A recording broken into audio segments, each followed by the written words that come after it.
Now, this is one of those topics that really gets right at the heart of what, as Secretary Kerry was just telling us, people can talk at the level of grand strategy, but the engineers won the war, as he was saying. And in a sense, when we talk about how we make progress, what are the metrics? What are the measurements? How do we make them interoperable?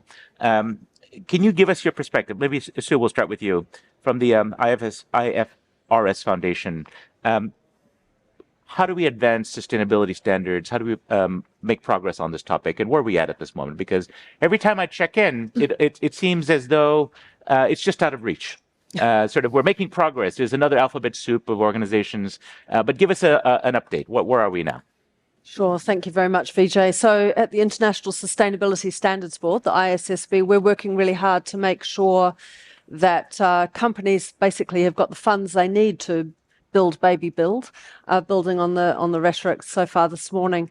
And to do that, investors need to understand the risks that they're exposed to, but they also need to be able to spot the opportunities. So which companies, warrant their investment because they've got a great strategy to move forward. And that's what we're doing at the ISSB, making sure that we are reducing fragmentation, reducing the alphabet soup by having a global baseline of globally comparable, high-quality disclosures about how companies are changing their businesses, what their plans are to adjust their business model for success and resilience in the long term.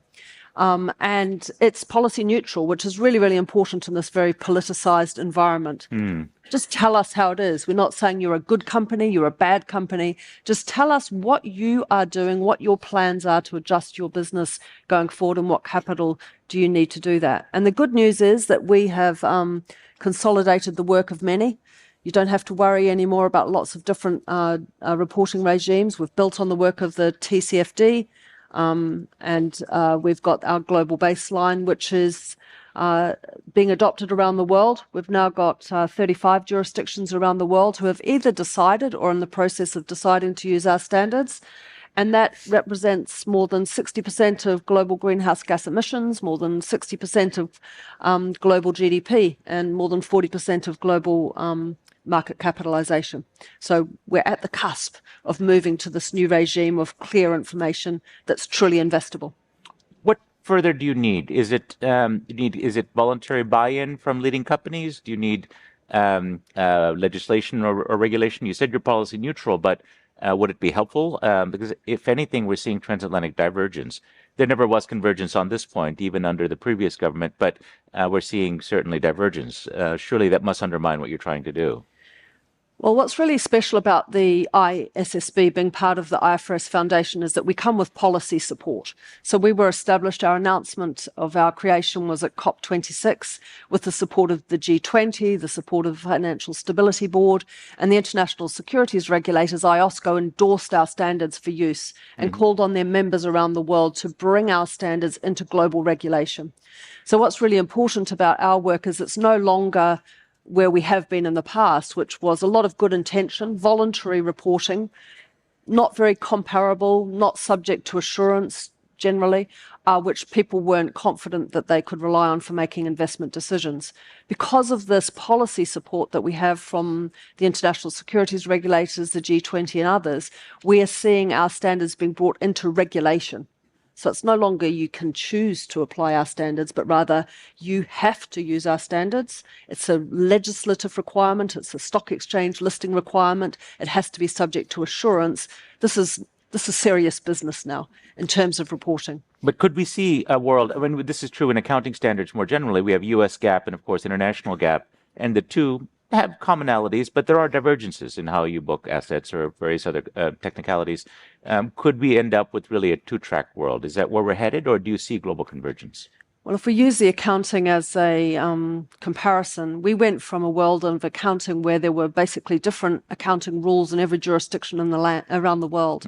We now have two main accounting languages, US GAAP and IFRS, which is used in 144 jurisdictions around the world. So very good comparability. We're moving to a similar thing with the ISSB. Right. So a global baseline, which is policy neutral, jurisdictions choosing to use our global baseline. As I said, 35 jurisdictions doing that. And what we do is we say, if there's a particular piece of information that's important to you in your jurisdiction, you can add on that piece of information, but don't lose that underlying global comparability. And that really is resonating around the world. And why does it resonate? It's good for investors because they can be confident they're getting high quality information. They can be confident they're making valid comparisons between a company in Japan, a company in Australia, a company in the UK. That's like for like comparison, which hasn't been the case so far. It's a perfect defense against greenwashing. And also, it's really efficient for companies. You can be sure that if you use these standards, you're communicating the information that investors need to make their investment decision making. And we're not asking for every piece of information you could think about climate and other sustainability risks and opportunities. It's the stuff that really matters. It's the information that could reasonably be expected to influence an investment decision, whether an investor will buy or not. And also companies need that information to make good decisions for their business. Claire, Sue's making a very powerful case that this is important information. Companies need it. We're moving in the right direction. Equally, though, there has been significant ESG backlash. There's been concerns expressed about excessive box ticking exercises or red tape. Maybe even the idea that the things that get measured are the easy things and not the things that actually matter. You look for your your keys right under the lamppost where you can get them, not where they might be. And so these sorts of criticisms have been leveled. Where do you come from on this issue? How do you see it from your vantage point? Yeah, I think there's a fair summary of where we potentially are, today. But I think actually, if you take it back to like some of the first principles, why did all of this start in the first place? I think, Sue was just finishing there, I think, saying that it was partly about how companies are looking at their own business and they're looking at their risks and opportunities and the challenges that they've got. They've got to think strategically about how they need to be able to adapt their business to manage those changes. And climate changes, we're not debating whether it exists or not. It's actually just how do we respond to it and the pace at which we go to meet that challenge. But I think it's come definitely from, companies recognising the impact that climate is having on them and their business, and that they are part of supply chains of other companies as well. But it's also, really importantly, come from investors. And, from research we've done, 80% of investment managers are looking at sustainability criteria when they're looking at how they build their portfolios.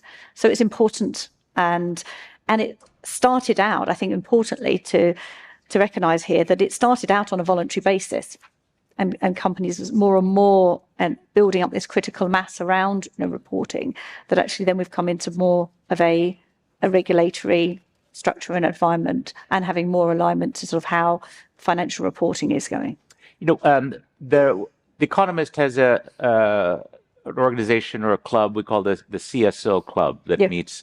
And yesterday I was chairing that event, and it's on Chatham House rules, so I won't give away any individual company secrets. But in the aggregate, the 120 or 30 CSOs who were gathered voted on where their budgets are going. And the number one item was towards consultants and software. The second item, 1 and 2, software and consultants to help them use the software.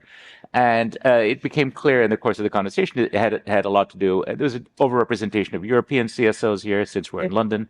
In the US, the answer would have been different. But even so, it became pretty clear that the burden of reporting and all of the European regulations that are coming in, and that there is a huge focus on sort of the metrics and the software and the reporting and the compliance, really. And in particular, because CSOs are increasingly reporting into the CFO function. It's being elevated, taken more serious. That's probably a good thing, right? No longer at the kids' table, you're sitting at the big person's table, right? But that also means a greater scrutiny on these numbers. You can't get away with fluffy reports anymore or questionable sort of analyses. And so how much are we spinning our wheels coming up with metrics and numbers and trying to do sort of, again, the box ticking for compliance, which may not necessarily connect with real world improvements in sustainability? I think, what you say about, kind of feedback from CSOs is something we regularly hear as well, and across the wider market, because LSEG is the London Stock Exchange Group, so it's the markets division, so it's the London Stock Exchange business, but it's also all the data and analytics, it's the indices as well. So I think we've got quite a good vantage point of being able to be, central to that market ecosystem. Lots of different customers that we're engaging in enables us to, have a seat at the table in terms of conversations around policy development, understanding the challenges that our customers are facing and helping to respond to those as well in a very pragmatic way, because I think, we are sort of at that, have been at that situation potentially where there's been some overwhelm around the different reporting standards. Vijay, you called it the alphabet soup. And I think this is where, ISSB is making great progress, as being able to actually consolidate some of those frameworks and actually have a truly international standard that is interoperable, that actually helps to give more clarity to both companies and investors about what is material, what is really going to make a difference in terms of how you're doing business and how the flows of capital are going to be directed. Because I think ultimately that's, the really important thing here is, capital to help continue this innovation that we need to get us to net zero. Let's see if we have any questions. We have just a little bit of time left, but I wonder if we have anyone in the room. To see a hand go up right away. Maybe you can get the house lights up and we'll get a microphone here. Let's have a question. And then we'll start here. And then if we have time, we'll come to the back row. Again, please identify yourself. Thank you, speakers. My name is Myra. I'm from UCL. My question is, you talked about the convergence of different standards. But basically, ESRS has double materiality. IFRS is financial materiality. So how can that difference, and also with GRI, which focuses on impact materiality, so how can these big differences in starting point lead to convergence? Thank you. Yeah, good question. And it sort of comes back to the question that Vijay was pointing to with the sort of overwhelming sense that, and I hear that a lot talking to people as well. And what's really important is that if you look at ESRS, which is, as you said, described as double materiality, which means that they focus both on meeting the needs of investors, but also meeting European public policy goals and the needs of a range of users of information, including trade unions, NGOs, customers, business-related partners, etc. If you look at what that manifests as, and we did an analysis of this and published a guide on the climate reporting, our information at the ISSB is a subset of the information that Europe asks for. It's the core of the information, which is so important that it could reasonably be expected to influence investment decisions. So it's more targeted than the information that is by design intended to meet a broad range of information needs. So it means that you can use the ISSB standards as a core and meet the ISSB requirements, and then with incremental disclosures you can meet the European sustainability reporting standards, and it complements the information used by GRI. So we have a partnership with GRI so that using the ISSB standards you can meet the investors' information needs, and using the GRI standards you can provide incremental information to meet the needs of others on pure impact. So we're designing a system which is interoperable to make it as cost efficient as possible for companies. But really important at its core, the ISSB is seeking to focus on that information, which should be really useful for companies themselves to make sure they have long-term, resilient, sustainable business models for long-term success. So that's an investment in your business, and in so doing, you can report to the market. It shouldn't be reporting for reporting's sake. It should be information you should really look at and say, wow, now I understand my risks better, these are my opportunities, and I'll tell you about it. And I saw a hand in the back row. Let's have just 2 minutes, a quick question and a quick answer, please.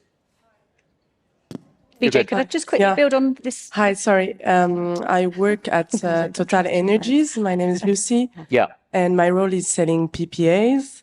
And our customers that are corporates are facing issues with your regulation towards VPPA, especially like cash flow hedge, derivatives issue.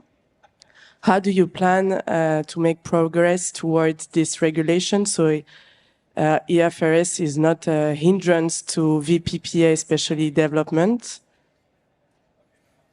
So you're referring to an issue that's being addressed by my sister board, the International Accounting Standards Board, who have been working on making some targeted amendments to their standards to deal with those issues. But one thing that's really important at the IFRS Foundation is we're lucky to have both boards because we're thinking about the interaction between the financial statements and the information in the sustainability reporting. Vijay, there was a point I was just going to build on before around the disclosure was also about transition plans. We haven't really talked about that yet. And actually, that's a really important part of where we're going in understanding the trajectory towards getting us into a low carbon economy. And that coming under the work with IFRS as well, I think is really, really important because we're all working towards getting sort of more consistency and transparency. Great. I'm afraid we're going to have to leave it there. Please give my speakers a nice round of applause. And